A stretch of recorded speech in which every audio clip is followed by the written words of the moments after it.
Sur les murs de la contrefaçade se trouvent des fresques représentant l'histoire de la Vierge et de l'Enfant Jésus.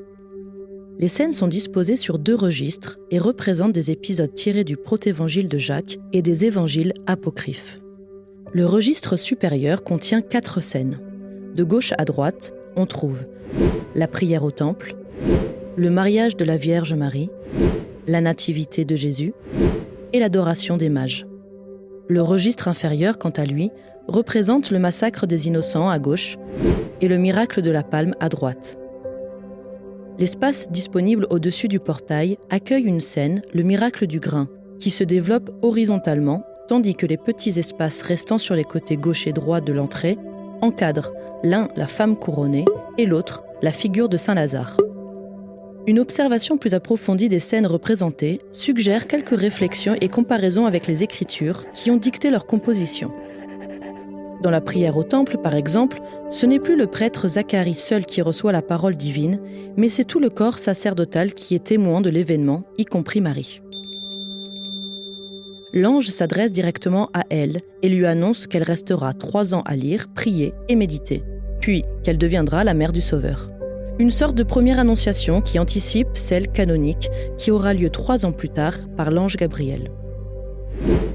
Dans la scène suivante, le mariage de Marie, le prêtre est représenté en train de joindre les mains de la Vierge adolescente et de Joseph.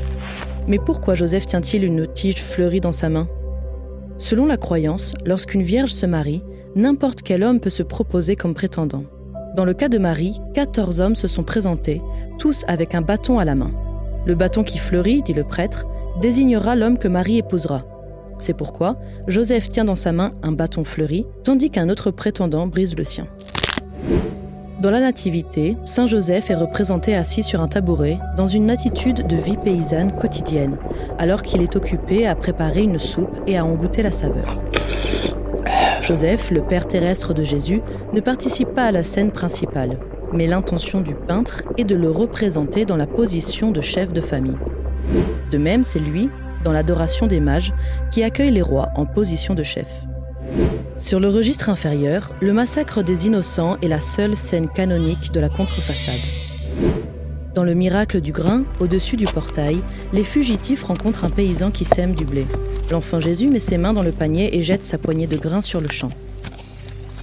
Aussitôt, le grain pousse et mûrit comme s'il avait été semé depuis 1 an. Et lorsque les soldats d'Hérode, qui cherchaient l'enfant pour le tuer, demandèrent aux paysans qui récoltaient le grain s'ils avaient vu une femme avec un enfant dans les bras, il répondit « Oui, quand j'ai semé ce grain ».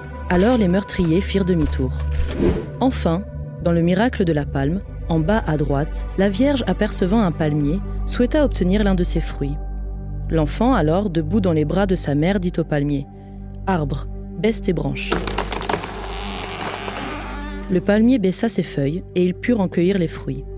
On raconta que la Vierge fut si étonnée de ce miracle que son exclamation d'étonnement, son « Oh !», fut imprimée sur les os de toutes les dates.